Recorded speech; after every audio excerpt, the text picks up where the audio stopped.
And welcome to Week 9 in college football. This is Wide Right CFP. I'm your host, Coach Cass. We're waiting for our other panelists to arrive.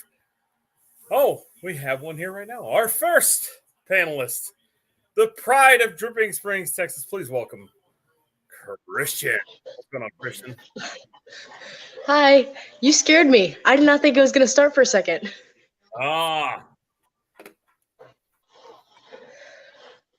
All right. We're just waiting on Hunter and Jude and Lindsay to join us. How was your day today, Christian? Fine.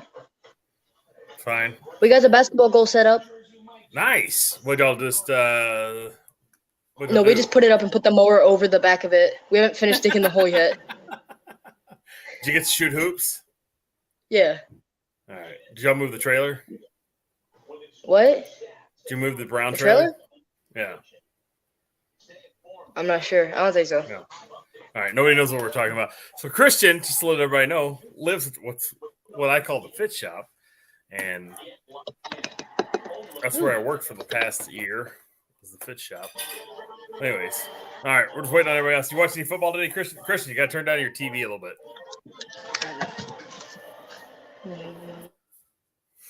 All right. While Christian's doing that, let me go ahead and let's get set up here. Just waiting for a few more folks to show up here. Oh, at our trailer there. I keep All right. forgetting to do Let's that. go to the comments. Bocce's here. What's going on, Bocce? Jude chimed in at 7:59 p.m. Central Standard Time. He said, "Let's go, Astros. We are SC. Fight on." Right? All right. Christian's not a fan of SC. So, Christian, good news. Texas did not lose this week. They didn't play either. All right, Smitty71 says, "Hey, Cass, what's going on, Schmitty71? Doug, I hope you're enjoying the day." Our next panelist, he covers the West Coast like no other. He's a lifetime fan of the Trojans. That's USC. Please welcome to the show. Cool. Jude Santa Cruz. Jude, what is going on? Hey, what's going on, Cass? How you doing, Christian? Hope everyone out there, Bocce, Schmitty, is having a great Saturday and great weekend. Thanks for joining us. The teens of followers. We're going to call them the teens of followers. All right. So, Jude, how's SE doing right now? 45, 20-something. To be honest with you, Cass, I was out and about today and got home just in time to see the first pitch. So, I've been watching baseball. Don't worry, Jude. I didn't watch my second of college football until 8 o'clock this evening. Yeah, so we're about the same. We know watching two screens at the same time, just like. I'm watching a lot of nobody knows. So we opened our new shop, and so we're still there right now, getting everything set up. And nice. You work a little bit, you set up a little bit, you work some more, you set up some more. It's fun. All right, we'll sit here and BS for a few more minutes until Lindsay shows up. Kind of wait for the crowd to show up. So, what game you got on right now, Jude? The Astros game?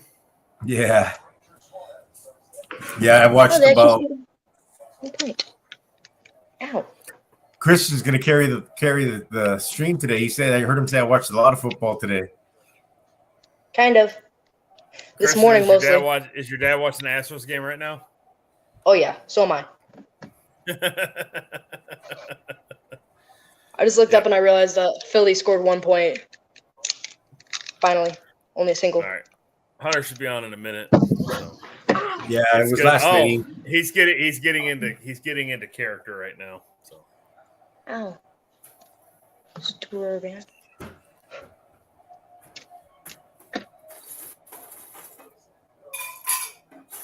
I've got Texas A&M and Ole Miss on the big screen, and then on the small screen, I've got North Carolina and Pitt. So North Carolina's crawled back into this game. They're only down by 3, and they just forced a punt. And Texas A&M and Ole Miss are just trading big shot after big shot. So. With that said, let's go ahead and throw up some top 25 scores. What do you think, Jude? Sounds good. All right. Where have I got this set?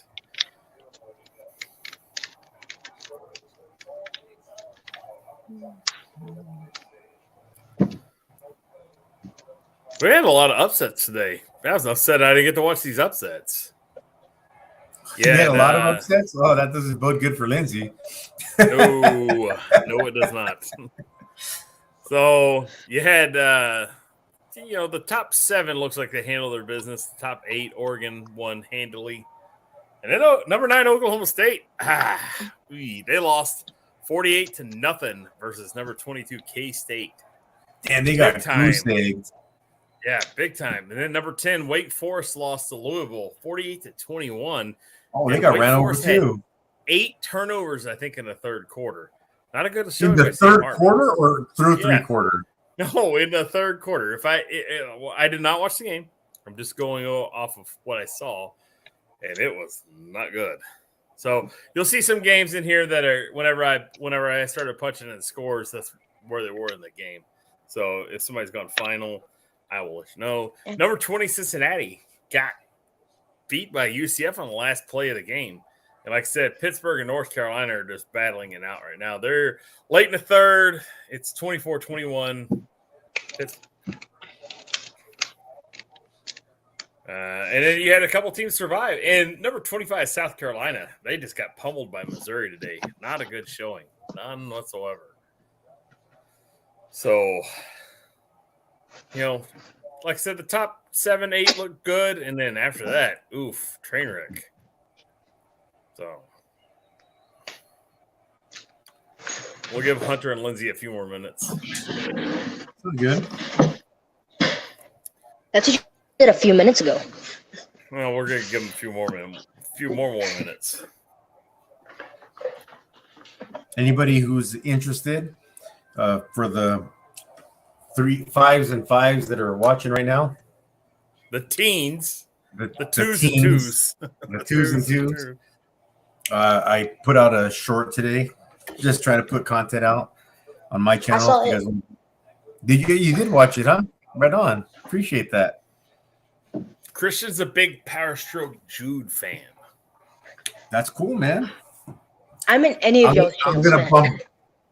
I'm gonna bombard my channel with about 80 videos that are currently privatized over the next month or so. You start re-releasing them. Yeah, give them I've got all of y'all. Give them new thumbnails and new descriptions and hashtags and all that stuff. Oh, if you ask Ed, yeah, but he thinks I am. Ed's all, yeah, you got to do this, you got to do that. Come on, dude, you know me, man. I'm lucky I'm even putting them back up. Yeah, you know me. I'm lucky to even put videos up. What's up?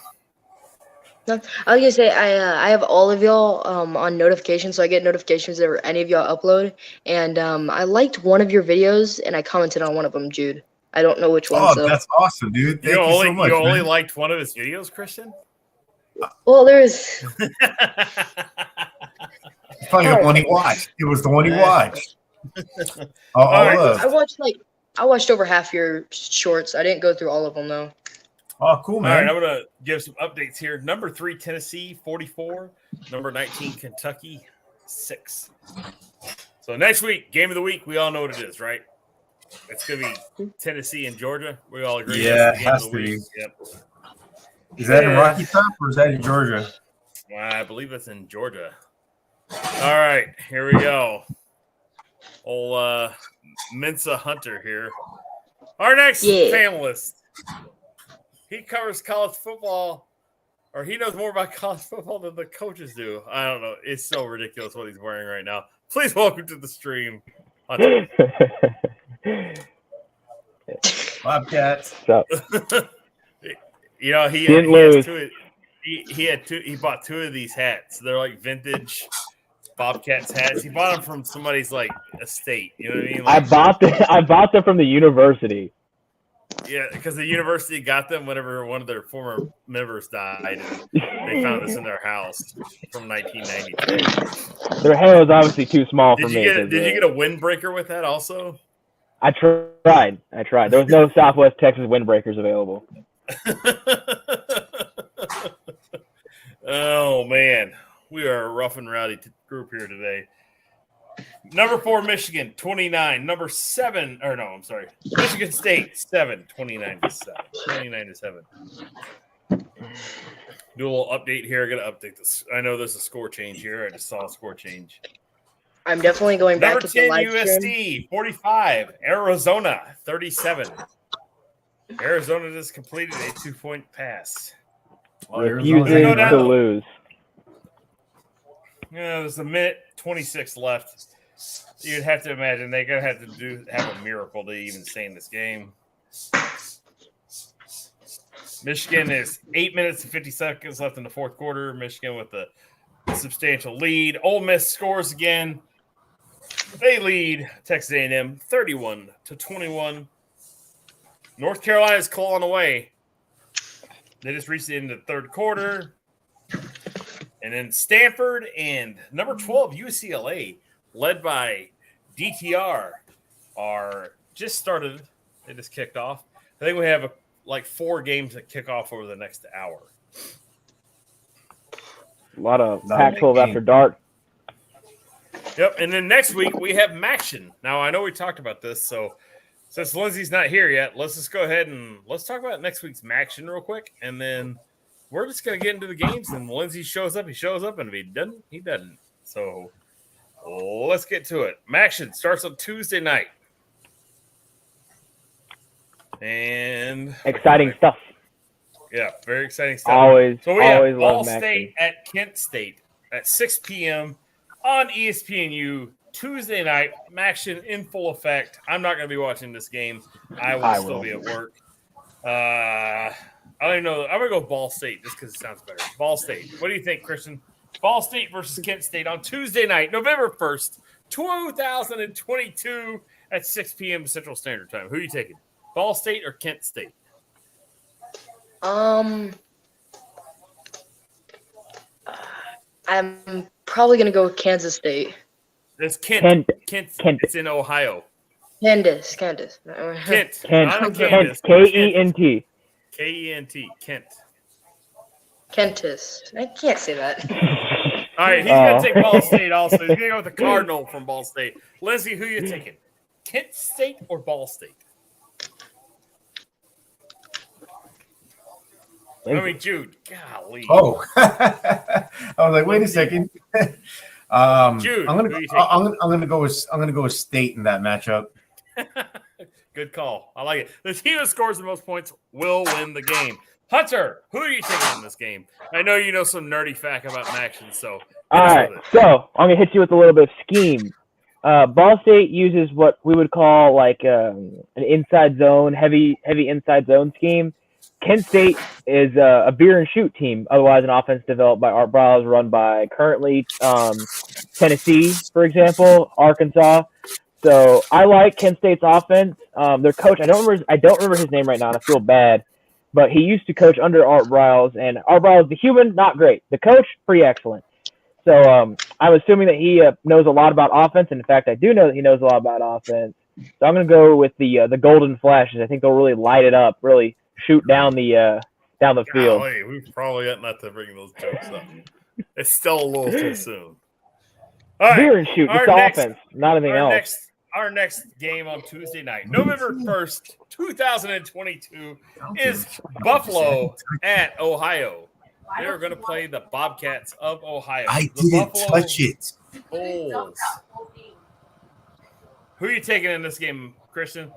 The Buffalo Bulls versus the Ohio Bobcats. Maction, Tuesday night. Who you got? ESPN2, 6:30 p.m. Standard Time.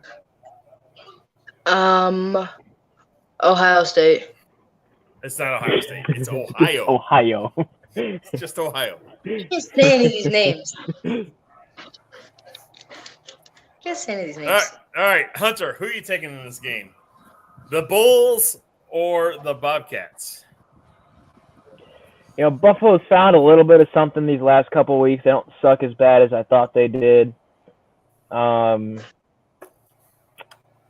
Bobcats look fairly good for max standards. So I guess Cats by committee here. You know, All right. I guess I'll go with that. What? I'm sorry, Jude. I did it to you again. I have Lindsay on the brain because he's not here.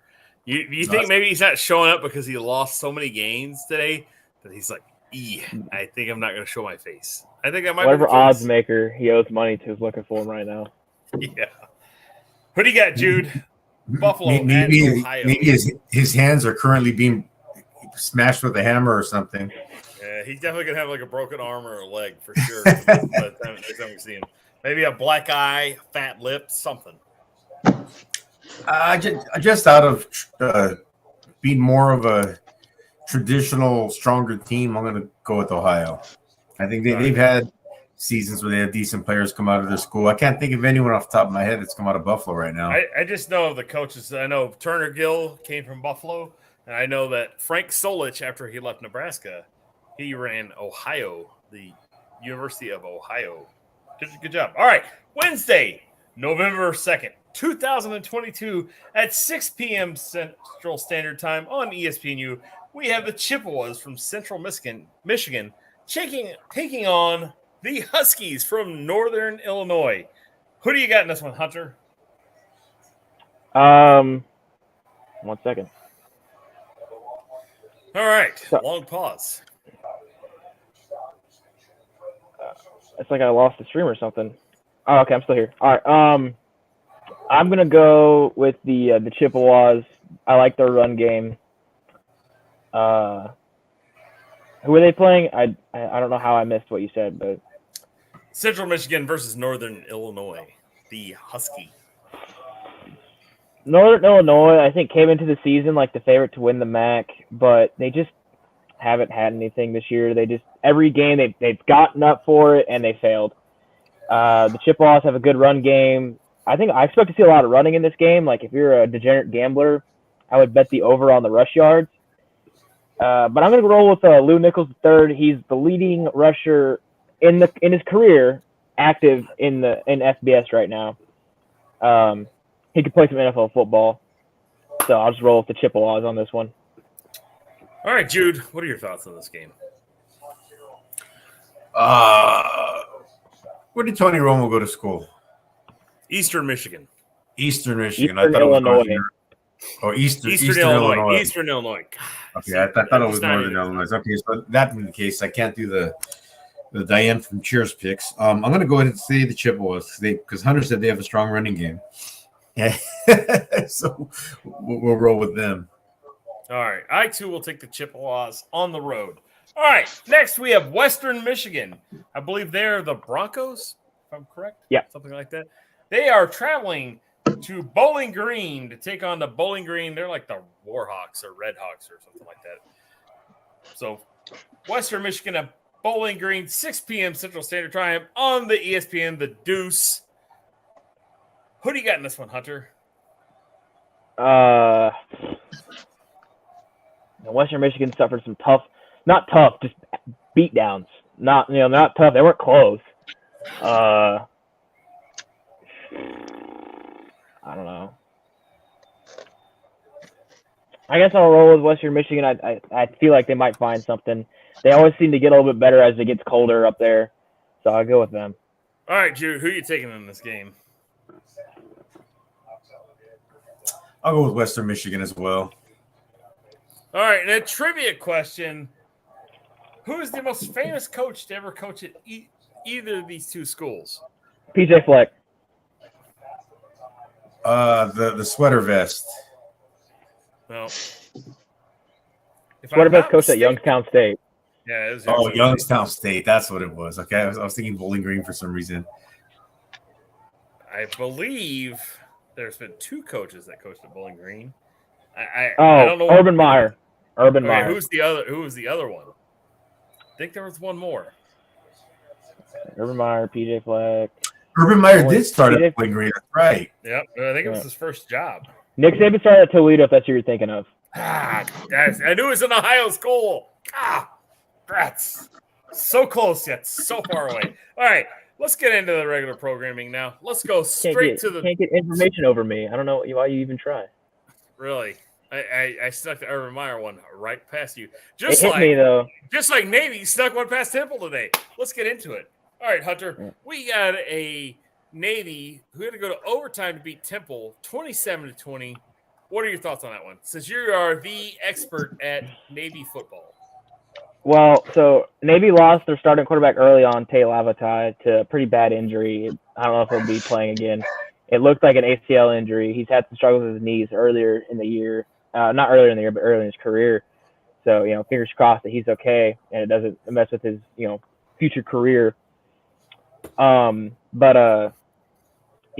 in the option system, your starting quarterback is generally speaking like your best player and the engine of your offense. Even if he's not like scoring of the points, he's essential to making the reads. And he wasn't there. Their backup just isn't ready to run the system yet. He did enough to Navy didn't lose, but I feel like if Navy had Tay Lavatai, they scored a lot more, a lot quicker. I mean, they scored 13 points in the first quarter. Tay Lavatai gets hurt, they don't score anymore for pretty much like the rest of the game. It took acts of God to score points afterwards. Temple though did surprise me with their offense. EJ Warner looks better all the time. I mean, he throws picks, but it's not for a lack of trying. It's not like he's throwing bad interceptions. It's like he's, Jameis Winston almost, where he's like, trying to throw the guy open. He's not the arm strength, but he's trying, and it's he's pushing. He's trying to push the ball down the field. He's trying to find offense, and you can appreciate that. It's not like, oh man, this guy stinks. He's got no arm strength. He just flutters the ball everywhere. He's just trying to push the ball down the field, and he makes some mistakes. And Temple really surprised me with how hard they fought. I didn't expect him to roll over. I like Stan Drayton a lot. I think he's got a good team there. In a couple years, they could be a really dangerous team. But I'm just kind of surprised at how well they handled the option run. Now again, with Tay Lavatai, what changes that? I think a lot. But I'm not saying that as a fan. I'm saying that just because of how I view the option. All right, Jude. What are your thoughts on this one? I think anytime you play without a start, anytime a player gets hurt, especially a quarterback, it's going to hurt your team. I'm glad that Hunter explained that so well. It's true. So I think Hunter nailed it. All right. Thank you. Let's go on to the other two service academies that had games today. Now, congratulations to the Coast Guard Academy for pulling down a big victory today. They won 31-24 versus those smart kids from MIT. So congratulations to the Coast Guard Academy. They play next week against WPI.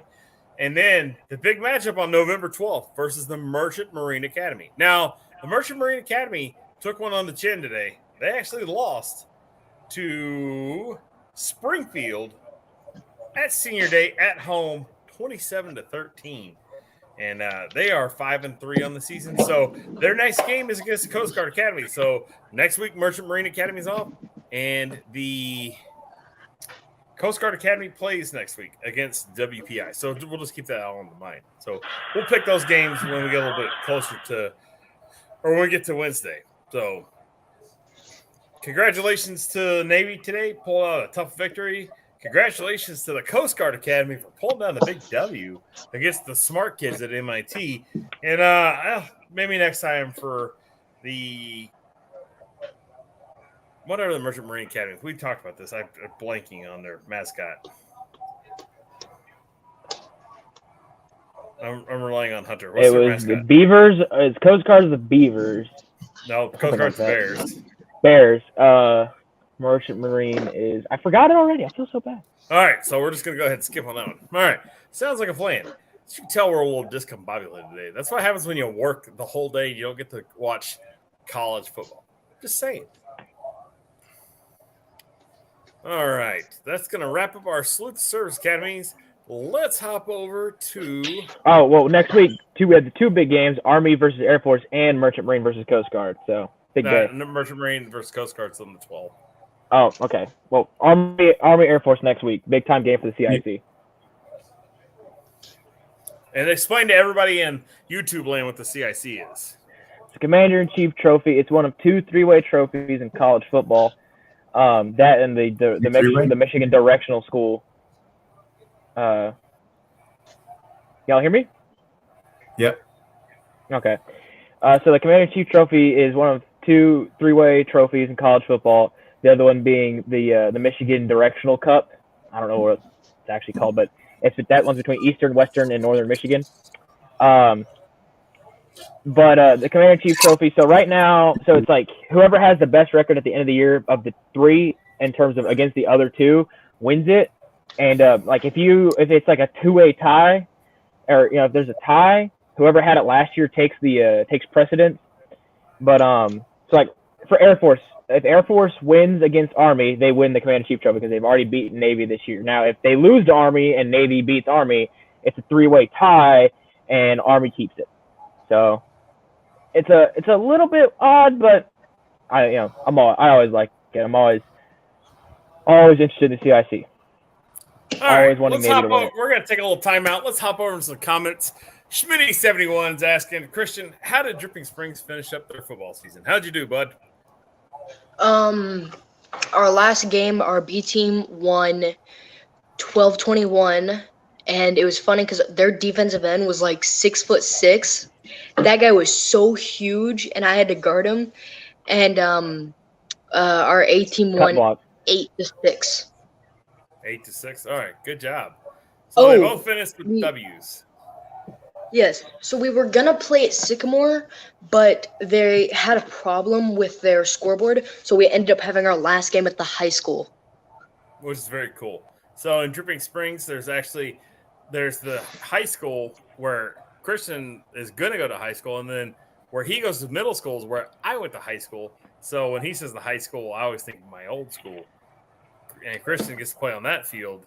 So they got to play on the new field, which is really awesome. So Dripping Springs high school football won last night, which is good. So, clap it up for the Tigers. Good job to them. All right, let's get into some more comments. Let's say hi to Schmitty71. Doug, what's going on? Tarek in the house. So you want some quality suspect tools and vegan cuisine, travel over to t6tools.com and check out what they got. Maybe a 29.624 millimeter wrench is in your taking. So Tarek saying hi to Bocce.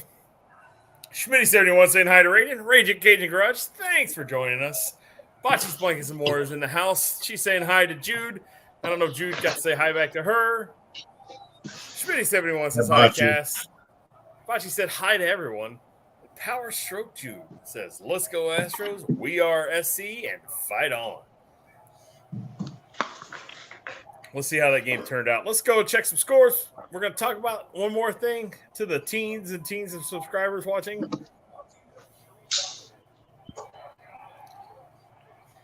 Ooh, that is not company you want to be in. What's that? I'm looking at a graphic from ESPN, and it has A&M as one of 3 teams that have gone 8 or more games without scoring 25-plus points. I think they're probably going to break that trend here tonight. I don't know if they win, but it certainly looks like they're going to score a touchdown here pretty soon. They may have just thrown an interception. Oh, pass broken up. All right, one more thing. We got a little business we got to discuss. We got to talk about our 500-ish subscribers. I think we're going to move it to 35-ish subscribers. So we do that. You're going to win 2 of these wide right. I don't know if we go 50. We even get there. 2 of these wide right CFB T-shirts. You're going to win a football signed by most of the wide right CFB crew, and you're going to win 2 $50 gift cards to Buffalo Wild Wings, courtesy of Wide Right CFB. So make sure you log in. Day of the Heisman, we're going to release a video. You got to watch that video. You're going to have to like that video. You're going to have to leave that comment in that video. You're also going to have to be a subscriber to our channel. You're going to go from there. You're going to watch our live stream the night after the Heisman's read. We're going to be sitting around, celebrating, talking, laughing it up. And then we're going to announce a winner of the Wide Right CFB giveaway. So all you got to do is you got to sign up. It's completely free. That's all you got to do. Sign up, watch the video, like and comment, and you could win the Wide Right gift package you've always been dreaming of. So back to the sports. Let's go with upsets week 9. We got a bunch of them. Which way do you want to start? You want to start at the top or you want to start at the bottom? How do you want it? Go from the top. Sounds good. All right. So let's creep on down to number 9. The Oklahoma State Cowboys 0. The number 22 Kansas State Wildcats 48. And the Wildcats did all their scoring in the first half. It was 35-0 at halftime. Christian, I know you saw some of this game. What do you think? I think I did. I'm making sure. I'm trying to remember whether or not I did. I don't really know anything to say. Back to you, Cass. I got nothing. Yes, there you go. All right, Jude, what do you think? 48-0. K-State over the Cowboys from Oklahoma. Man, I guess unless you're in Manhattan, Kansas, I was way off on this being my game of the week. They got destroyed. I mean, it wasn't close. This was one of the games that I kind of peeked in on the score here and there, and it was 14-0 and 28-0, and I was like, what? And 35-0, and it just I didn't know the final score till later on after that. But man, who'd have figured, huh? Yeah, a rough one. Hunter, now I know you have a little something in this game. Let's hear about it. Well, they, in the great words of Jim Morris Sr., couldn't run the ball, couldn't throw the ball, didn't try to throw the ball, couldn't try to run the ball. We stink. If you're an Oklahoma State fan, that should be running through your mind like, I don't know, a lot. But they couldn't run the ball. I'm just looking at the stats right here. They had 54 rushing yards. They had 163 combined passing yards, 2 combined interceptions. They couldn't do anything offensively. K-State scored early and often, and it, like this is, if you're a Big 12, if you're a Texas fan, a TCU fan, or a Baylor fan, this is good. You needed this game to turn out this way to give you a chance. As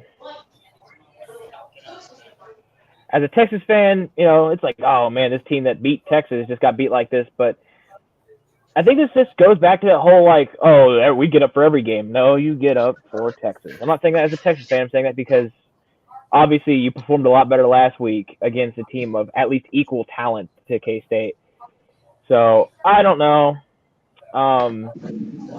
how to grade Oklahoma State right now. Something tells me that this could be a bad sign for their future. K-State wise, this is a big win that you need before you take on Texas in order to keep your Big 12 title spot. So, you need to win this game. You can't afford to lose again next week. You have Texas at home at night, which should be an exciting, incredible environment, and I'm excited to watch it. Will Howard looked like, if I'm K-State, I'm not putting Adrian Martinez back in. Will Howard is the starting quarterback now.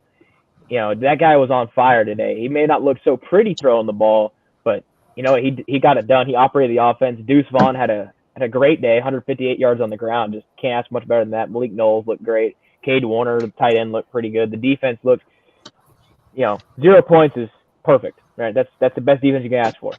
Is giving up exactly nothing. So, great game for K-State, and something that they needed before they take on Texas next week. And that should be a big game for both programs, both schools, and both coaches' futures. X1. All right, let's hop on over to number 10. The other number 10, Wake Forest.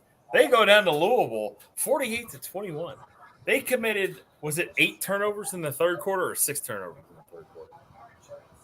What is it? I got to check this. 6 turnovers in the third quarter, which led to 35 Louisville points. Now, at halftime, Wake Forest was leading this 14-13, and they choked it away in the third quarter.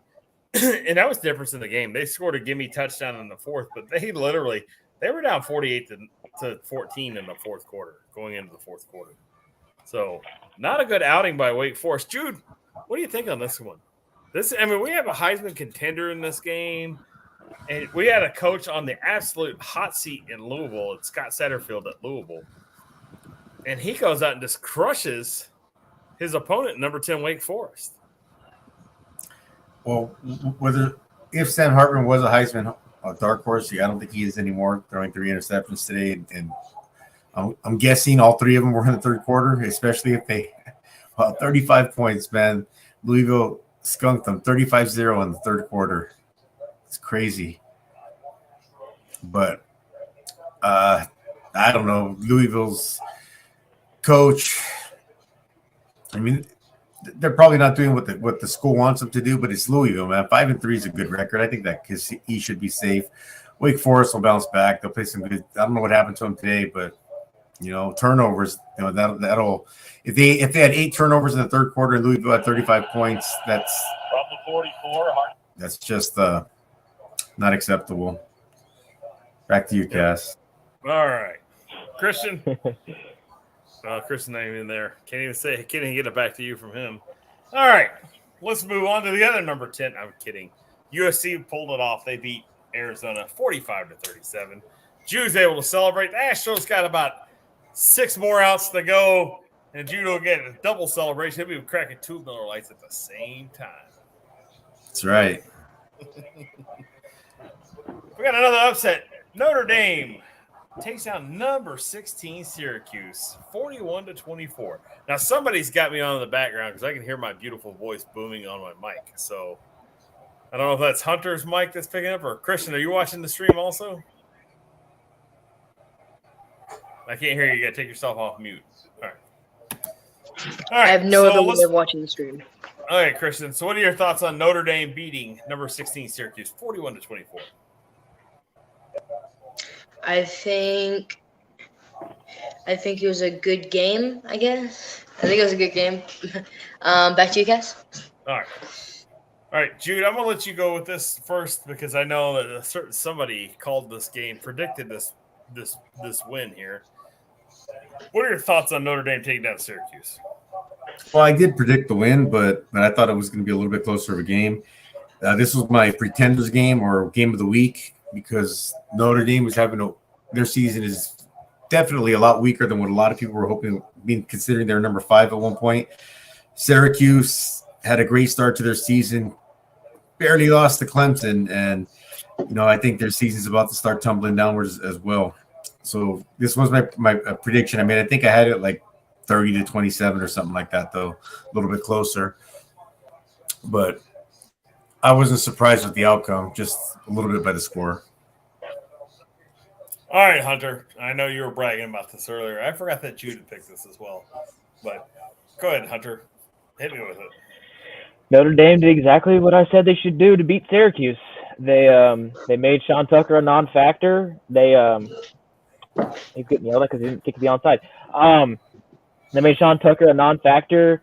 They ran the ball really well. They built off the run. They threw the ball off the run, and apparently they had a pick 6 to start the game. So that helps a lot. That's a lot of momentum for a team that just comes out of a Clemson game that they're still itching from. They're still hurting from. So, Notre Dame just did exactly what they needed to do. They have more talent there. They have better players there. This isn't a surprise if we really think about it, in my opinion. All right.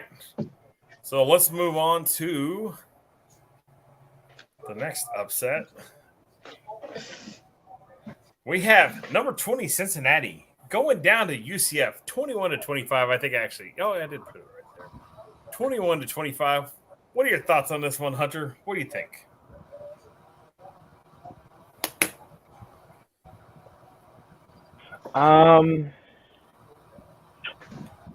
UCF did what they needed to do. They ran the ball well. They overcame a lot of what Cincinnati could do, and my stuff is not working. Yeah, I can hear you. We can hear you. Okay.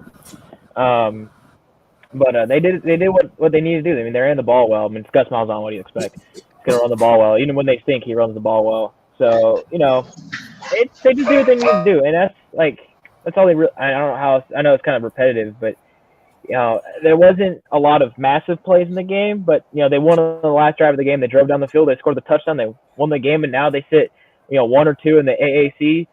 I think they play Tulane this year. If they don't, then they'll be seeing Tulane soon. And those are your 2 best teams at AAC, in my opinion, is UCF and Tulane. But UCF wins the first Big 12 matchup of between them and Cincinnati. So maybe they'll be Big 12 ready because I don't think BYU will be. No. All right.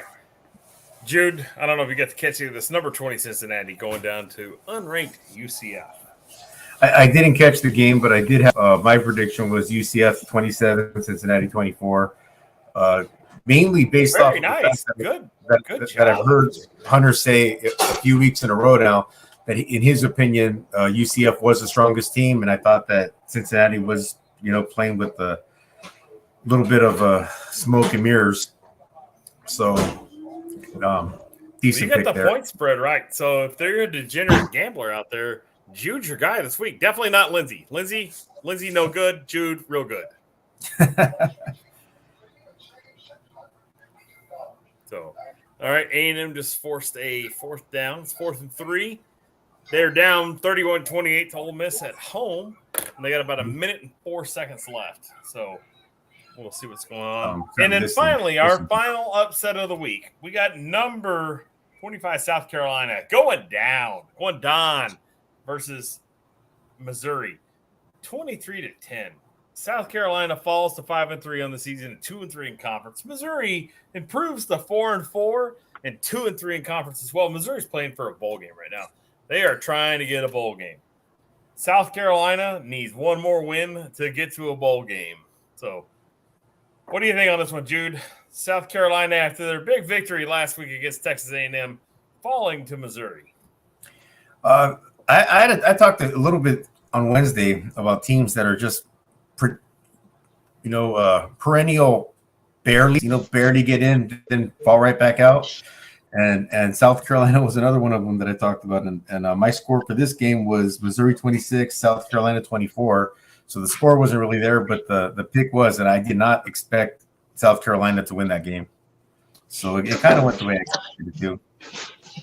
I'm telling you, folks, 1 week if Lindsay's off, Jude is on. We just got to figure out which week that is, and we'll make some money in Vegas for sure. All right, we had some other close calls. We had number 14 Utah survive versus Washington State. Had to come back and win this late.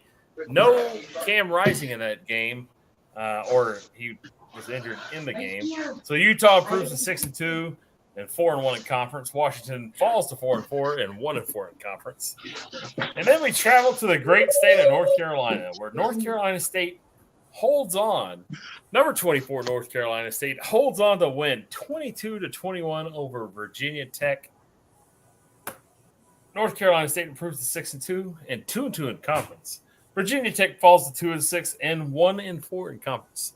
So, Hunter and Jude, do either one of y'all have anything about the two close games of the week in the top 25? I'll swipe left. Hunter? Virginia Tech choked. All right, there you have it. Tech See, I didn't watch the football because I was busy watching the Power Stroke Jude live stream.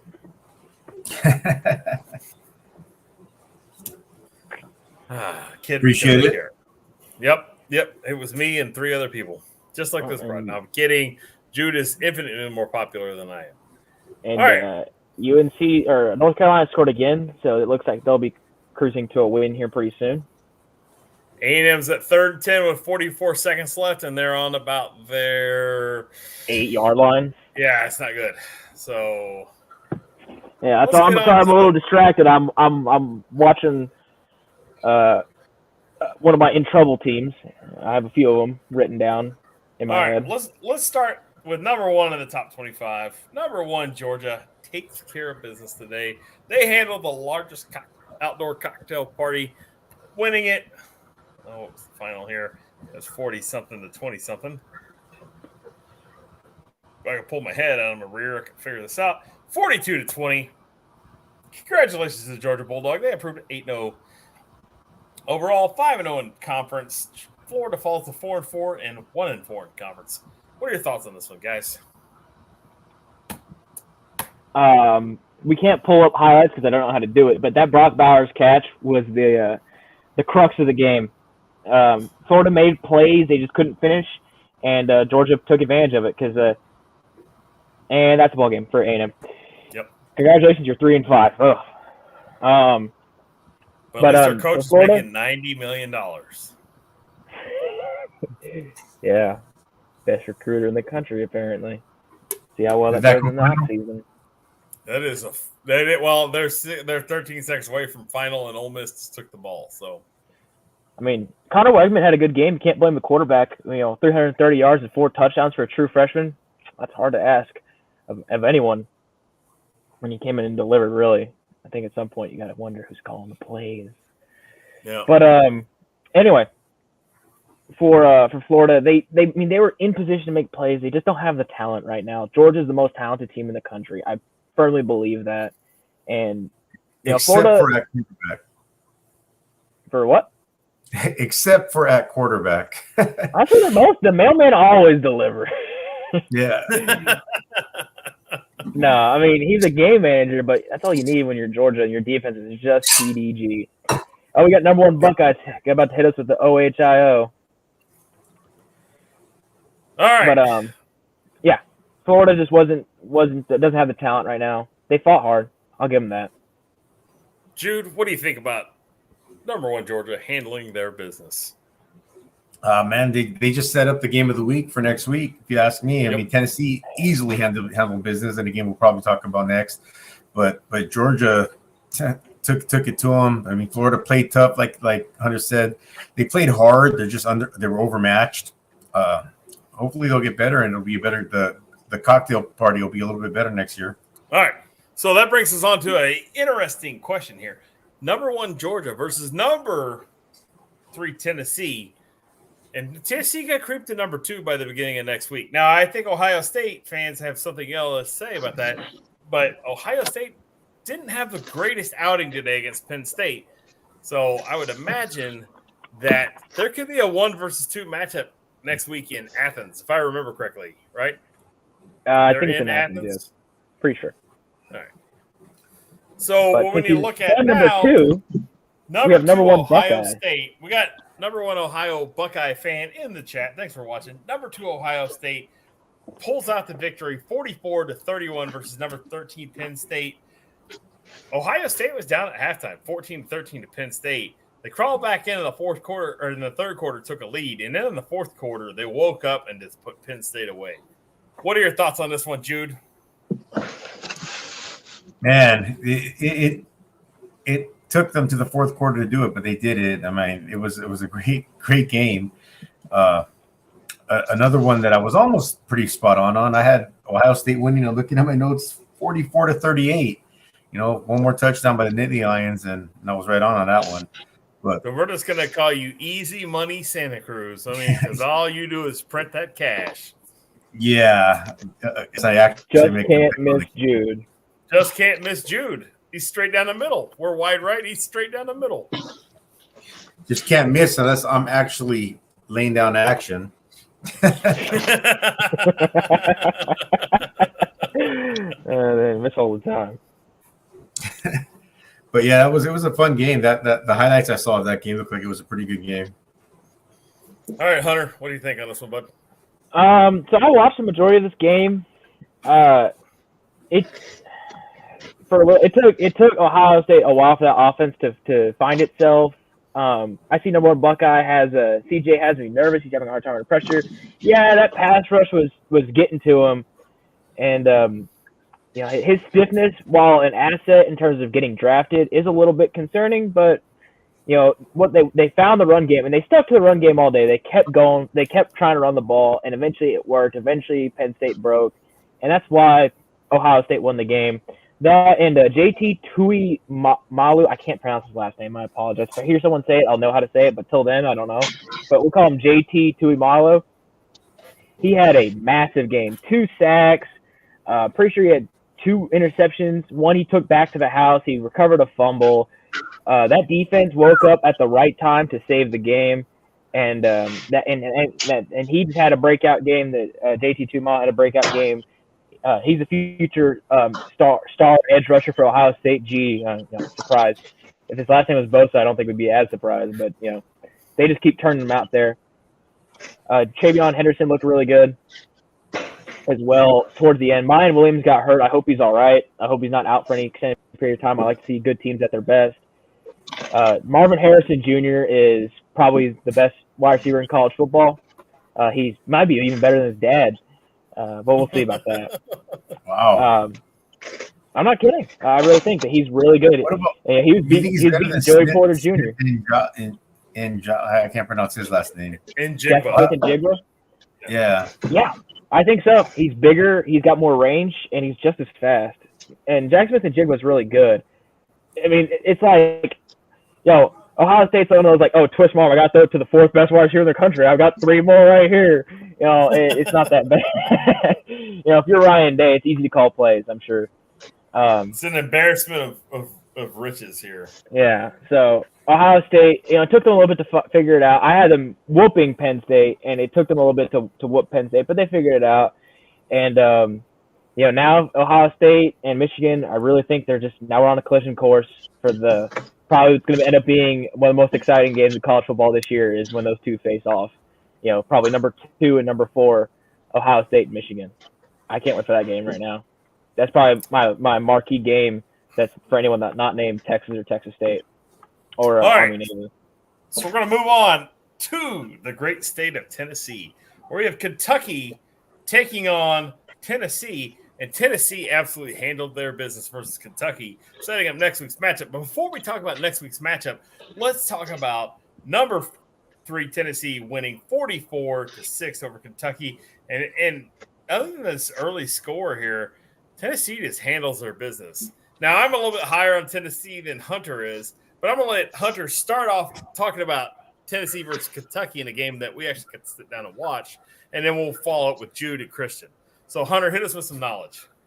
So, like I said, I already said about Tennessee's offense systematically. Hendon Hooker is also a maestro of operating it. You know, you can have the great offenses, but if your quarterback can't operate it, then it doesn't matter. Hendon Hooker is just, I mean, he's transformed himself from a guy that couldn't win the job at stinking Virginia Tech to, in most people's eyes, the Heisman frontrunner or second place, and it's a pretty close race. And today he looked the part.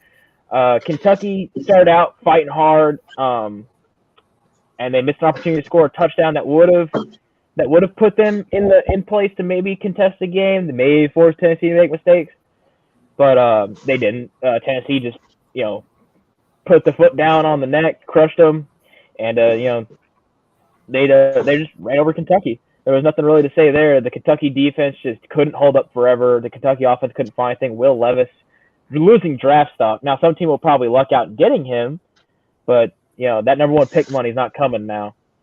So that's unfortunate for Will Levis, but we'll have to see how Kentucky's season goes for him.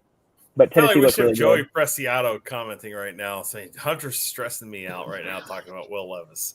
Jude, what do you think about this game? Tennessee taking down Kentucky 44-6.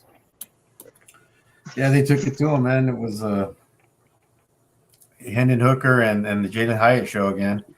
Those dudes are just tearing it up. It's hard to stop them, and until someone proves that they can stop them even a little bit, I think might be, you know, good times in Rocky Top for the first time since T. Martin won a national title back in 1999, I think.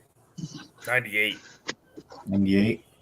Well, next week's a big showdown, Georgia and Tennessee. That might be the biggest. That might be the most important SEC game this year, other than the SEC title game. And unfortunately, the winner of this game, the loser of this game, is probably out on the national championship because the winner of the SEC championship game is going to be there. There's going to be too many undefeated teams to take a 1 or 2 loss SEC team over, say, a undefeated TCU, an undefeated Clemson, an undefeated Michigan, or Ohio State. I mean, it's just the field's too big. So TCU's gonna have at least 1 or if not 2 losses. All right, let's just leave that there. Well, let's not prognosticate too soon. So I'm just saying. So let's get to some comments real quick. Number 1 Buckeye fan here is lighting it up. Now he does have the OHIO Ohio. He says hi to all of us. Hi to number 1 Buckeye. And he agrees, Hunter. I think you have a fan in number 1 Buckeye. He agrees with everything you said. So And I think Ohio State versus Tennessee would be a good matchup. I think it'd be fun to watch. I think Ohio State wins that game. And Yeah. that kind of leads us to our next thought. Let's prognosticate on the game of the week. Let's give a little early guess for next week. Jude, I want to hear what you think about number 1 Georgia taking on whatever Tennessee's going to be, 2-3, wherever they are next week. What are your thoughts on that game? Who do you think wins? Just give me a little taste. Maybe don't tell me who wins, but just tell me what you think. Just tell me, give me a nugget. Give me a little taste of what you think is going to happen. I think it'll be number 1 and number 3. Ohio State struggled a little bit, but they beat a top 15 ranked team, so I don't think they're going to get jumped. But I think it's going to be a shootout. I can see a score, in the 40s, or definitely in the 30s. I think both teams have great offenses, and will you pick a winner on Wednesday night? Can I ask you that question? Yeah, absolutely. All right, so you got to tune in to watch cool Jude Santa Cruz on Wednesday night to pick his winner. All right, Christian, are you excited about number 1 Georgia versus number 3 Tennessee next week?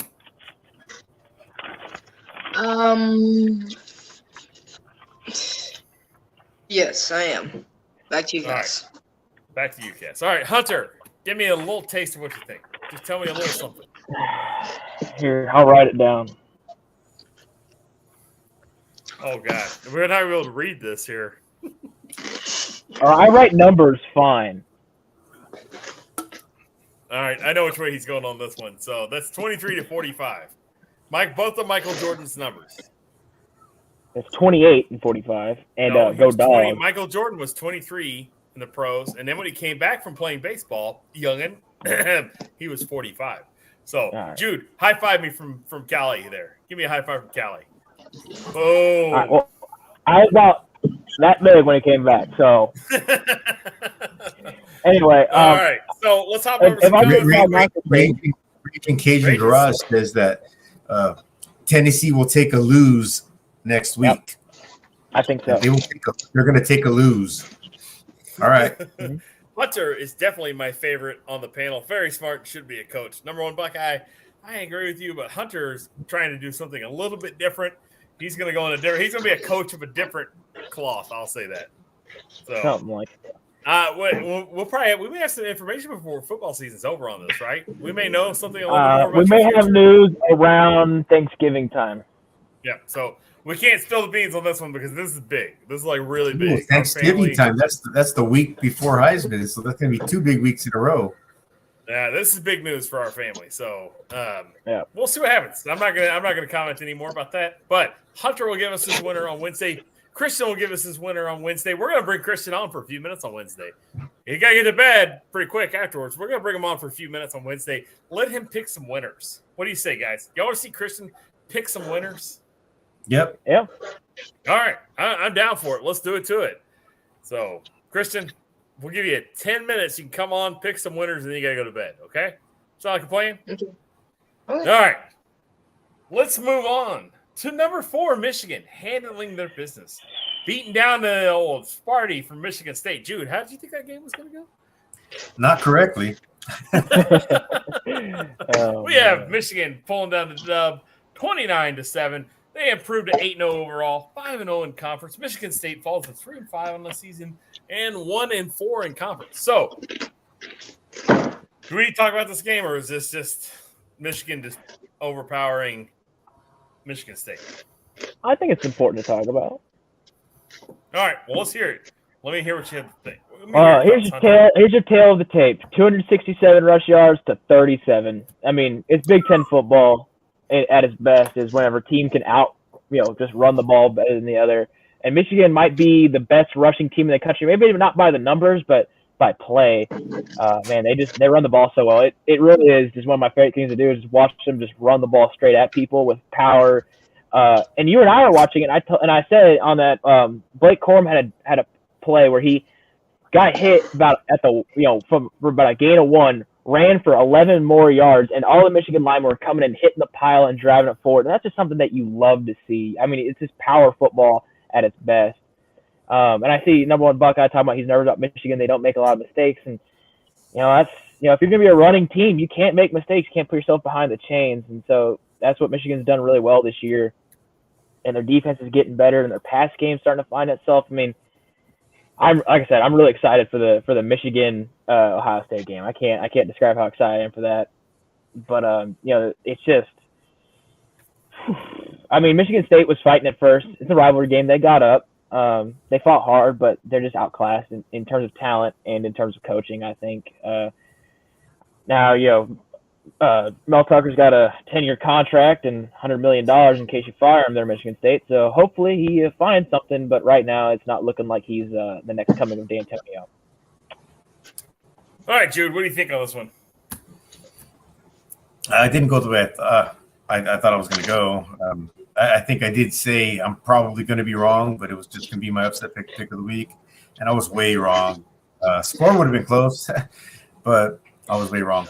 The Wolverines and Ohio State, man, we're leading up to a few weeks of good football. Next week we've got Tennessee and Georgia. In a few weeks we're going to have Michigan and Ohio State. We're going to have USC and UCLA. We're going to have all the championship games. It looks like it's going to be really fun looking up to going towards to see how they pick the final 4 teams for the college football playoff. It's going to be hard to overlook TCU, man, because I mean I was looking at their schedule right now and I don't see a tough game on their schedule. Well, maybe there might be I don't know. Texas Tech might be a tough game, but.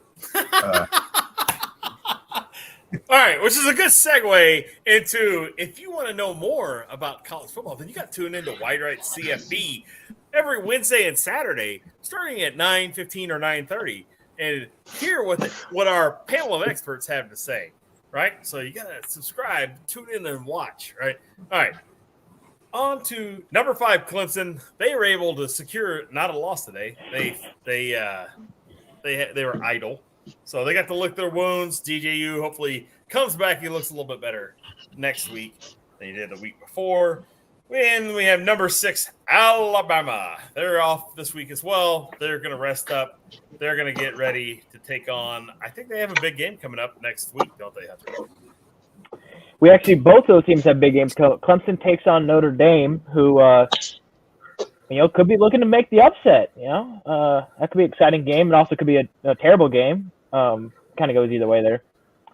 But we'll find out. And then Alabama takes on a team that I think is starting to get hot at the right time. The LSU Tigers are starting to really find how to run the ball, and that's the one thing LSU always does well when they know how to do it is run the ball. And Alabama, if they, so I went back and reviewed the Mississippi State game, and that's probably the closest 30-6 game I've ever seen in my life. If Mississippi State doesn't make some mistakes on the goal line, that could be a very different game. And I don't know, LSU's excited. Where's this game being played? I think that'll define who I pick in it. But that's gonna be a big game. That could decide the SEC West. I'll tell you right now. Hold on just a second. But while you find it, that's gonna define the SEC West picture. I think Ole Miss is probably not in the running for the SEC West anymore, but they could be. I think they only have one loss right now. It's to LSU. Help. They need LSU to lose this game and then to beat Alabama. But if this game's in Baton Rouge, I'll be rolling with the Tigers. Well, Hunter, I think we know where we're going to be leaning because that's a 6 p.m. game in Tiger Stadium in Baton Rouge, Louisiana. Go Tigers. You talk about a wild crowd. I think we're going to have time change at this point. It's going to be nuts. These people Death are Valley. Yeah. Dark, definitely. hot, loud. Sounds like a lot of fun. Yeah. Unfortunately, we won't be able to be there, but we'll be able to watch it and bring you our thoughts from the game. My favorite way to go see games. You're gonna get know who we're picking on Wednesday. So you got to tune in and watch, right, Hunter? Right, Jude? Yep. Right, Christian? Yep. All right. Those guys are gonna make their picks, so you guys got to be ready for Why You're at CFB Week 10 action. I mean, Week 10. Can you believe it? We're in double digits. It's unreal. Let's give a little update. Number 12, UCLA leads Stanford 17-3. Number 21, North Carolina pulls down the W. They put away Pittsburgh late in the fourth, 42-24. We got Fresno State. down 14-3 to San Diego State. And then I think Hawaii kicks off somewhere soon. And Nowhere State. yeah. Well, Raging Cajun, please be careful driving and typing at the same time. I think there's a, One of those law things. yeah, we're gonna be mum on that one. It's going to be an awesome. I'm getting chills already. Being in the shoe during the game is going to be the best. I can't wait. The number one Buckeye fan is going to the game, so we're gonna have to get like some inside information from number one Buckeye fan along the way. Mind blown. All right. With all that said, let's move to numero 7. TCU, the Horned Frog. They took down West Virginia today, 41-31. Now, Jude and I didn't get to watch this game. Hunter got to watch this game. I'm gonna let Hunter finish up, but I'm gonna get Kristen and Jude's thoughts first. Kristen, I know you didn't watch this game, so just go ahead and just let me hear it.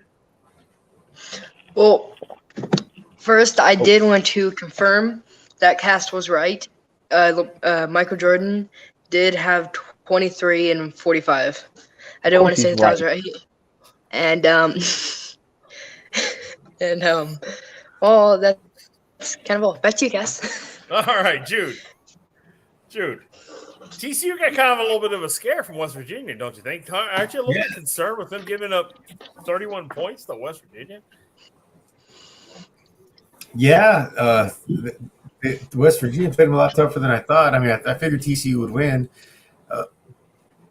but I'd rather seen a score of 41-14 than 41-34. That's concerning if I'm a TCU Horned Frog fan right now. Big 12, man. It's kind of like the Pac-12. Man, lots of offense. So, what are you gonna do? I don't expect to see great defenses out of those schools. All right, Pac-12 included. I mean, come on, USC gave up 37 to Arizona. How pathetic is that? I wouldn't worry too much about that. Arizona, I mean, that was their Super Bowl game. They fought really hard. They were looking to win that game. So I wouldn't be too worried about that. All right, Hunter, let's not stroke Jude's confidence here. Or his ego.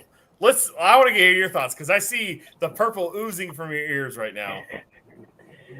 I mean, I like TCU. I like Sonny Dykes a lot. I like Max Duggan. I like that team. Statistically, they're not great on defense. They've been statistically the second or third worst defense in the entire Big 12. So I'm not really surprised at the score, to be totally honest. You're playing in Morgantown. For TCU's sake, this is really good. This is the last time they got to get on a plane till bowl season. So we'll have to see next in 2 weeks how TCU really does. But they went to a hostile environment and they handled business. I mean, Morgantown's a hard place to play. Ask any fan of any team. Morgantown is a hard place to play. The fans, no matter how bad the team stinks, will be into the game, for various reasons that may be chemical in nature. But I mean, I know some West Virginia people, and and I've had the fortune to know some others. They love that team no matter what, and they will always cheer loud and proud for it. And that's hard. That's hard to play in. So TCU handled business. They didn't give up They didn't give up the lead. They got it. They held on to it. Max Duggan took a little bit to find how to play, but that's TCU's game. Is just coming back. They play a little bit of cardiac Christians, as I've come to call them. But it's a fun brand of football.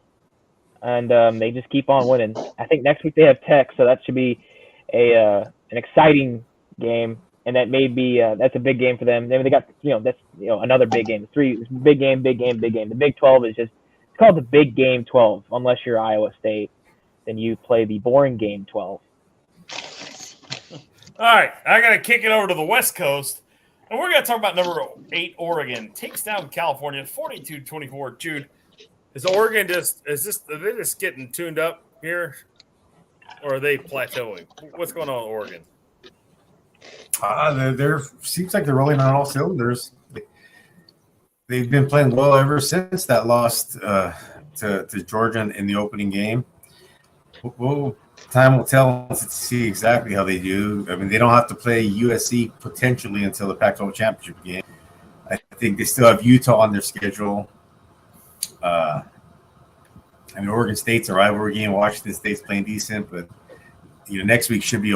I think they have another bye next week when they're playing Colorado. So everybody gets a bye when they game. play Colorado. All right, Hunter, what do you think? Oregon, UCLA, or Oregon and Cal? What do you think? Oregon, they had a slow start, but their rushing offense just kind of took over as the game went on. All right, I'll pull up the stats here real quick.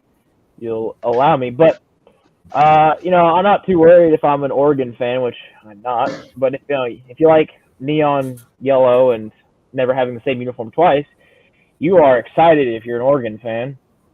But right now, Oregon looks like the best team in the Pac-12. I mean, I hate to say it because I like Utah. I mean, one of our panels is a big USC fan, but right now the best looking team in the Pac-12 is Oregon. They run the ball so well, they throw it well. I mean, Bo Nix had 412 yards passing. My God. Yeah. He also had like 59 yards rushing, but he threw 2 picks. So Yeah, well, happens. Turnovers. I mean, they're playing Cal. You shouldn't have 2 interceptions versus Cal. Gunslinging. It happens. They took care of business. The defense looks good. I'm not too worried about Colorado if I'm Oregon, that's for sure. We'll see how good Oregon is when they play Washington. I think that's gonna show us a little bit. But as number one Buckeye says, the Ducks are whack. Right now, I kind of don't have a lot of confidence in the Pac-12 being a very competitive conference when it comes to playing in bowl season. Maybe like USC or Utah, but like take Bo Nix's comment from this week earlier. He said, "Oh, the game would be different if they played Georgia now." Like, yeah, I mean, maybe you score a touchdown, but you're still getting beat 49 to a whole lot of not much. The talent isn't there. But Bo Nix is playing well, so I'll give them that. All right, let's go to another Pac-12 West Coast school. Number 10 USC beats Arizona 45-37. And the offense, I don't think, is an issue in SC. I think the defense is trying to find their way. They look like they're trying to find their way the whole season. I'm going to butter it up for Jude a little bit. Jude's not going to be real happy, but since he's a lifetime fan of the Trojans, that's USC football. Jude, what are your thoughts on this game? Now, I know the score is not what you want to see, especially for a top 10 team. What are your thoughts here? I think as long as we're in shootouts, we have a chance. So I'll take the W. I'm happy. I think the rest of our schedule, we have 2 byes. Then we got UCLA and Notre Dame. And I'll judge our season once we finish those 2 games. If we can win out and then get a rematch with Utah in the Pac-12 championship, I'm still thinking big picture, but I think we need a lot of help to move up to be one of the top 4 teams in the country. But, go Notre Dame, man. Go Fighting Irish and see if you can knock off Clemson next week. That would help me a lot. Does that hurt you to say that out loud? And nothing hurts me. Soap. Nothing hurts me when it's going to help the Trojans. All right. Let's move on to number 12 because we don't have number 11. We have 2 number 10s, which is kind of concerning here. I don't like it. Number 12, UCLA. They're taking on Stanford right now. They're leading 17-3. They started off bang, bang, 2 quick touchdowns. They got a field goal. They're about halfway through the third quarter right now. Oh, wait. Correction. They have a touchdown under review, and it is I think he's short. He's short by a foot, but they'll probably get it on the next play. So pending that, the score might be 23-3 here pretty quick. UCLA is taking that other Los Angeles team's taking on Stanford. What are your thoughts, Jude? You're the Pac-12 guy. I need to hear your in-depth thoughts on UCLA right now. They're bouncing back better than I thought they would. I expected them to get, a little bit of a game out of Stanford, and it's still early. But, hats off to them. They're doing what they got to do to keep themselves alive for the Pac-12 championship picture. Set up a big game against UCLA in the future, or against USC, a few weeks down the line, and just move forward, see what happens from there on out. But they're definitely bounced back from a tough loss. They're playing well. it looked to be like maybe they just lost to the better team. You know, they came out and played, but lost to Oregon. But now it's like going back to work. You know, just got to get it done. No hangover. So that's good for them. All right, number 13, Penn State. We already talked about. They go down to number 2, Ohio State. Was that right? 2? Yeah, that's right. 2. Yeah, 2. Number 2. So we already covered them. Number 14, Utah. We talked about that earlier. They survived versus Washington State, which brings us to number 15. Ole Miss pulls down the W versus Texas A&M. I thought they would win by more. I was kind of disappointed that they didn't actually win by more, especially versus a team that in Texas A&M is 3-5 overall and 1-4 in their conference. So now I know Jude's a big fan of Ole Miss. Well, I'll say Jude's a big fan of Lane Kiffin and Jackson Dart. Maybe not so much Ole Miss, but a big fan of those two people. Jude, what do you think on Ole Miss pulling out a decent victory versus Texas A&M? Decent. It was on the road. They had to go on the road. They faced a little adversity. Decent victory versus Texas A&M. Just getting back on their horse, man, and they just got to keep doing that for the rest of the year. Play themselves a good game against Alabama. Maybe hope somebody knocks off LSU, and isn't it funny that years ago everyone thought that Lane Kiffin was a joke when he was coaching at SC. Got fired on the tarmac. He got fired on the tarmac. And now, I mean, people are. He's been the hottest prospect coaching. He's at a big time school. I mean, he's in the SEC, but who knows, man? Perennial top 5 team, you know, starts to struggle. You know, who knows? Maybe Florida State, someone like that. You know, he was at Florida Atlantic for a while. I mean, Lane Kiffin's, even though he's making a home in where's Ole Miss? What city are they in? Oxford. That's right. They're in Oxford. I believe Lane Kiffin had a tweet the other day or something like that said to the effect, home is not a place, it's a feeling. So, you know, that's Kiff being Kiff, man. Not letting anybody sleep well, especially like Ole Miss fans that are now afraid they're going to lose them. But I'm happy. Yeah. I'm happy they won. There you go. All right. We have a final for Jude. This makes Jude's night here. Astros 5, Phillies 2. Astros tie up the World Series. 1 apiece. All right, everybody, clap it up. Everybody's good. All right, I got a little update. I got another update. Our good buddy Lindsey Coyle, he's a little under the weather tonight. He's going to call it a night.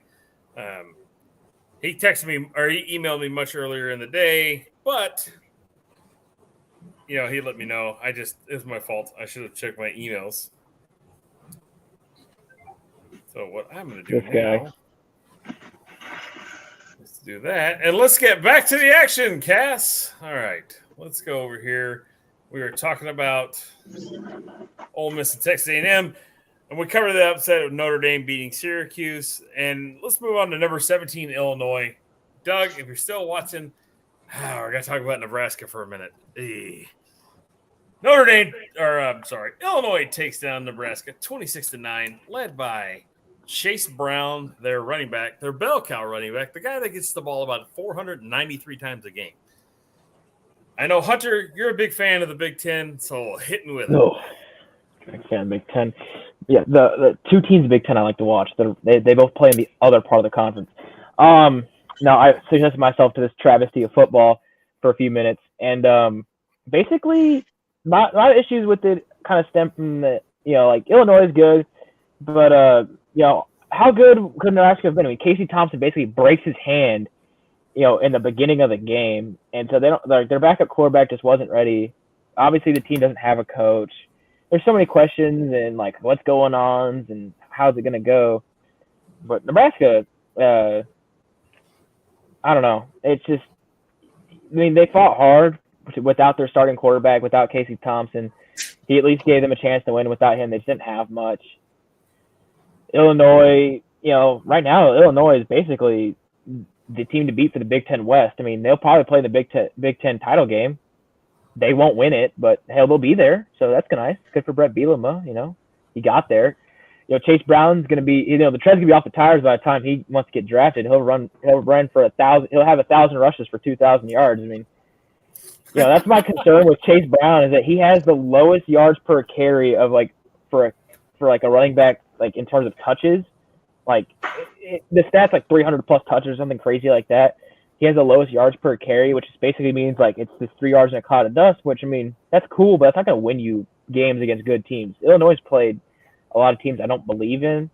They could, I mean, they're good. I'm not going to say they're bad. They're good. They're just a tier below elite, maybe 2 tiers below elite. They beat a bad team. Nebraska's not a good team. If you play Nebraska and you lose to them, you should maybe consider firing your coach. Ouch. Rough. Jude, what do you think on this one? Oh, man. Illinois is doing everything they need to do right now. They're playing. I don't know what their schedule looks like the rest of the way, but they're not a bad team in the rank. That's what we're talking about them. If they weren't ranked, we wouldn't be talking about them because we certainly wouldn't be talking about Nebraska. So just Nebraska's quarterback going down didn't help them at all. Like earlier with we talked about what was it, Navy, who lost their quarterback early in the game, but injuries make. Oh, sorry, Schmidt. He said, "Ouch, LOL." Injuries are part of the game, man, and that's why I love that Pete Carroll mentality. Next man up. So Illinois, that game. I'm trying to see if I had that score picked here somewhere. Let's see, what did I have? I had Illinois beating Nebraska 37-24. What was the final? Something like 27-9 or something. Yep. Yeah, something like that. Yeah. So number 17, man, they'll probably move up. Some teams in front of them lost, so Just they'll probably miss Jude. Yeah. Just can't miss Jude. He just nailed it right down the middle. Right down the unless middle. I'm picking the Michigan State game, but all right, everybody's allowed to mulligan. Is that what it is? You get rid of your best game and your worst game? Sure, And, let's do that. We'll get rid of one of each. We'll call it the mulligans. I'm all right. Pretty sure Illinois is going to be in the top 15 next week. Yeah. I agree. Number 1 Buckeye, by the way. Brett Bielema is he's a good coach. Not necessarily no great. He's a good coach. He wins games. And they could probably beat most teams in the Pac-12. I don't know if they could beat Oregon, USC, or Utah. I think that'd be a close game. Those 3 would be close games. But they're a good team.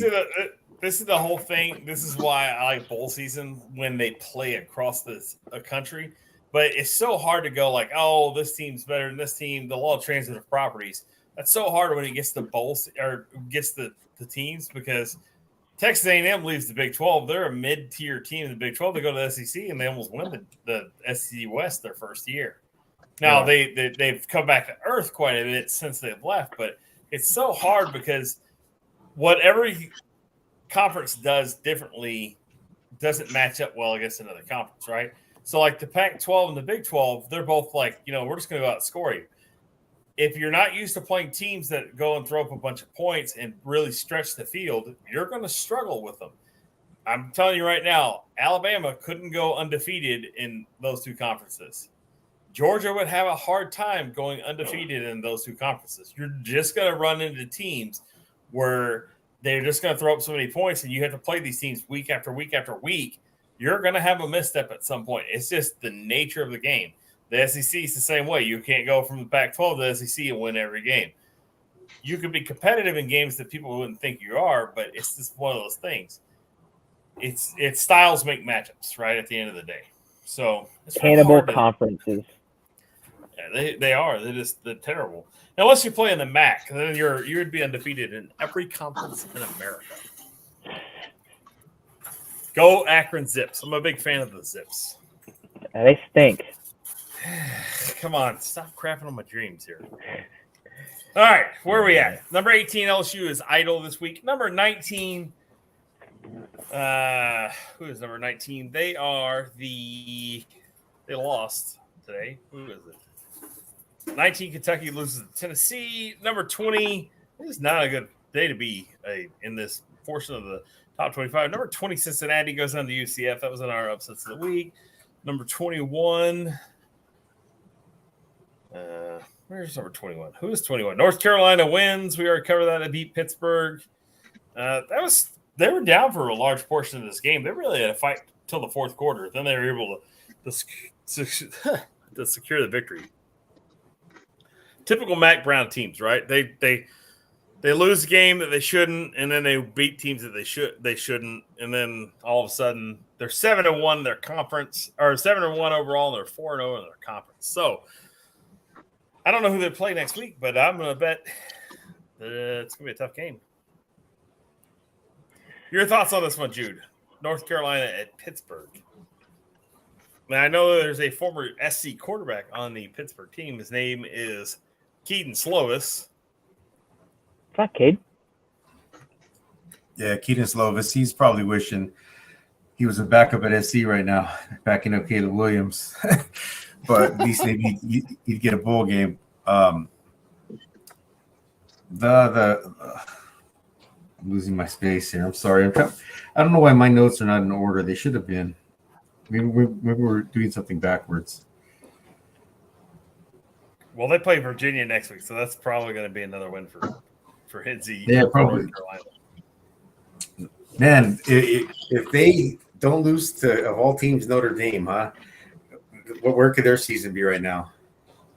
Yeah, for sure. But they lost to Notre Dame convincingly, though. It wasn't like – and I really feel like North Carolina's kind of smoke and mirrors, like Hunter likes to say. I don't think they're really like a real clean 7-1 team. You know what I mean? Like, I think they go and they play interconference. I think they lose to a majority of teams within their conference on the other side. And if you went to a different conference, I just don't think they're that great. I think they win kind of ugly. But this is my opinion on it.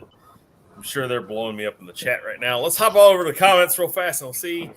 Number 1, Ohio, Buckeye, and Schmitty. All right. I do. Yep.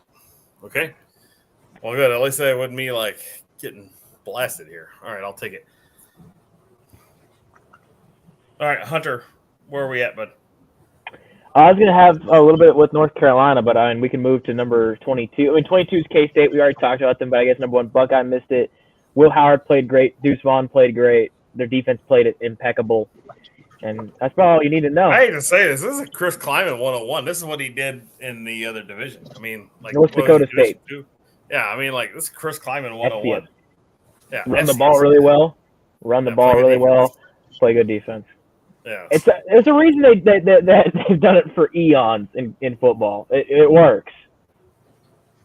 But, all right, let's move to number 23. Who is 23 here? Hunter? Gosh, I wish I remembered. See, it's coming off the rails here. It always comes off the rails at the very end. They're idle. Rely on me then. Number 23 is idle. So that would be the Tulanes out of New Orleans, Tulane.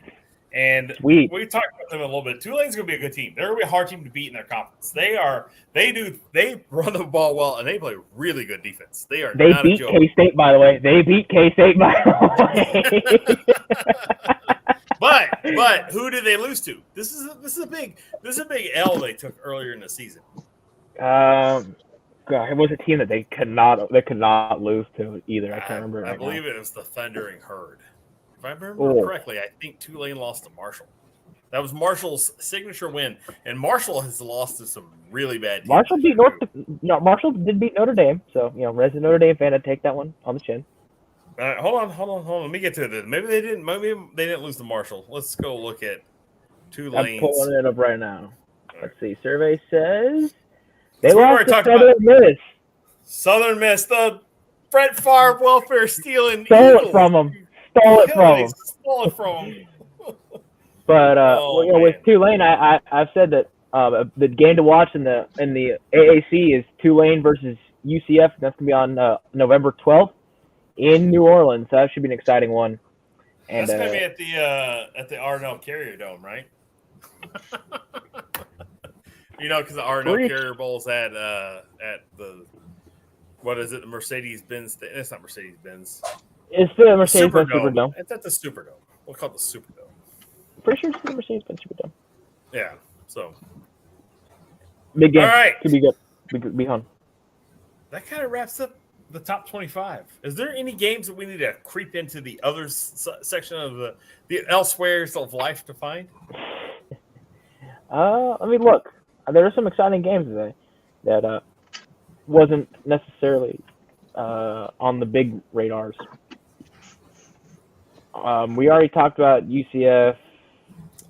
Baylor handled their business versus Texas Tech, being Texas. Yeah, Tech. it got close to the first second too. Baylor's defense, found a way though to overcome some adversity, and 45-17. 45-17. Baylor puts them away. South Alabama, the University of South Alabama, they pop up in your score boxes. USA pulls down a victory today, beating Arkansas State 31-3. Dominant win. The University of North Texas pulls down a big victory today, beating the Shiny Helmets of Western Kentucky 40-13. I think they wore black today. That's probably why They got shiny helmets. The U. Everybody, can we do the U? Can everybody do the U? Everybody, show me the U. The U. There you go. That was a. They won today versus. Terrible. Oh, man, this is not a good game. 14-12 in overtime. No touchdowns were scored. They played into 4 overtimes. Oh, my gosh. Yeah. No more Buckeyes about to love me forever, but Maurice Collette ruined Miami.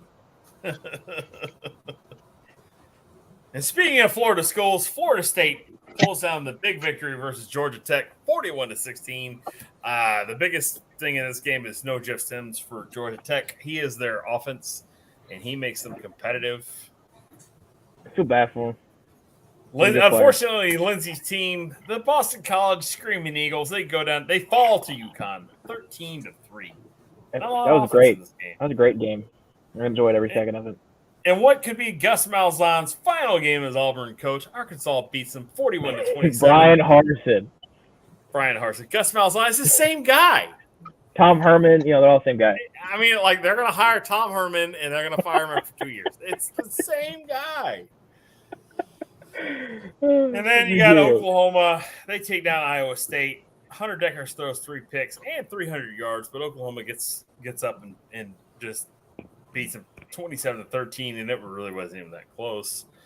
And for anybody that is concerned, Houston gets another win versus UCF, 42-27. Now, let's talk about some Heisman hopefuls. Jude, I want you right now to tell me what Caleb Williams did today. I got to know what Caleb Williams did today. Showed up. He had, I think, 4 or 5 touchdowns, about 400 yards, 31 out of 42 or something like that. He had a big game, but I don't think he's a Heisman hopeful anymore. I think the Heisman hopeful it's a 2-horse race between C.J. Stroud and Hendon Hooker from. All right, Hunter, what numbers did C.J. Stroud put up today? Well, I have to pull it up, but I know it was pretty good. I think he had an interception. I could be wrong, but I do believe he did. If not, then I have no problem being wrong.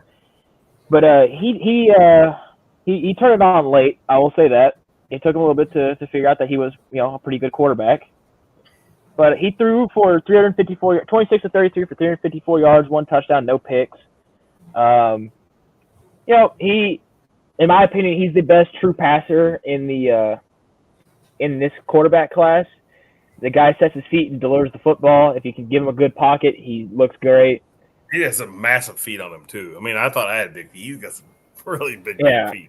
Hendon Hooker looked good today, and then Jude, your dark horse pick of Jalen Hyatt, man, he keeps making big plays. He leads the country in big plays by a wide receiver. So that's what you have to do to go to New York as a wide receiver, and he's definitely doing that. And then check it out. If you need a name to watch for the future, Marvin Harrison Jr. had 185 receiving yards. That's just a little bit less than what Hendon Hooker threw for the whole game. Hendon Hooker threw for 245. Marvin Harrison Jr. caught for 185. Y'all weren't kidding when you said he is a beast out there. Wow, that is impressive. Your dark horses, of course, Bo Nix is still there is a dark horse, but I agree with Jude. I think it's a 2-horse race. I think it's between Hendon Hooker and CJ Stroud. As they continue to win, they'll continue to be promoted as such. I think Hendon Hooker has a big game next week versus Georgia. Win, lose, or draw. I believe that he'll still be in the mix. And the same I think goes Blake for Corum CJ still Stroud. needs consideration. Well, I mean, he does, but this isn't a running backs award anymore. Could be. Yeah, a running back hasn't won it in a minute. So All right, hear me out. Here's the situation, right? What if Michigan beats Ohio State and Georgia beats Tennessee, and Michigan wins out, and Blake Corum runs for like 1,500 yards? But here's the deal. My opinion on that is that if Michigan beats Ohio State, it's going to take more than Blake Corum. It's going to take J.J. McCarthy to have a monster game. A lot like what we had to see him do against Michigan State, where he had to use his legs more than his arm. He's a better runner right now than he is a passer. It is what it is. He's just underdeveloped as a passer right now, but he's got a decent coach leading the way there. So Big game. all right. Man, We got any- if Illinois beats Indiana in a game that they barely lost right now, we could be in Week 10 college football season and have 3 Big Ten teams undefeated. Ain't that crazy? Damn. What ifs? yeah. Don't worry, Jim Tressel is fantasizing about that. Well, I can say I got a good joke about well ifs. I can't say it on the live stream, but I can tell you on the backstage, which is where we're going to be headed in the next couple of minutes. We're reached the hour 36 mark. Let's run through the chat. Let's say hi or highs and buys. Let's break it down. Number one Buckeye, our number one chatter tonight in the chat. Thanks for joining us, number one Buckeye. I do expect a full breakdown from the Horseshoe whenever you go to watch Michigan versus Ohio State. Schmitty71, thanks for joining us. I appreciate it. I know that Nebraska's a little bit of a down this year, but I'm sure they'll hire a good coach and they'll be back. Commander Valen Hunter, thanks for your insights as always, son. Good job. I don't have any Yeah, who else insights. I'm we got just here? playing the guessing game here. We got Raging Cajun Garage. Thanks for joining us. Bocce's Blankets and more. Thanks for dropping in. We really appreciate it. Tarek, as always, one of my favorite people out there. If you're looking for a good deal on tools, you got to go over to t6tools.com for mediocre tools and vegan cuisine. So we're going to go ahead and wrap up the show here. We got a few people watching. We're impressed here. We're doing pretty well. Christian, I'm going to go ahead and blow you up here. I want you to go ahead and say your goodbyes, and we'll see you Wednesday, bud. Well, I really got nothing to say. This has been a fun stream. This is my first time actually showing up at 9:30 at a normal stream, and I'm surprised I was the first one here. So that's all. Back to you, Cass. All right. Hunter, what do you got, bud? Oh, I'm just gonna do the one. Eat 'em up, cats. Fire Jake Spavital. Hey, son, good news. They didn't lose today. Are you sure? And not really. All right. To my favorite guy, Jude Santa Cruz. What we got, bud? Thanks for watching, everybody. And I know we're in the middle of college football season, but we also got the World Series going on. Come on, Astros in 6. Fight on. We are SC. All right. I can't thank everybody enough for joining us. We got 7 people still watching, and we're at the end of the chat. Thanks for watching. Make sure you tell some friends. Go like and subscribe. Win this giveaway from Wide Right CFB. I want to thank all our panelists. Christian for hopping on. Cool Jude Santa Cruz for being there. Hunter for giving us his insights. All of you in the chat. Everybody that watches. The teens and teens watching from around the world. And remember, the team that scores the most points always wins the game. Thanks for watching. Yeah.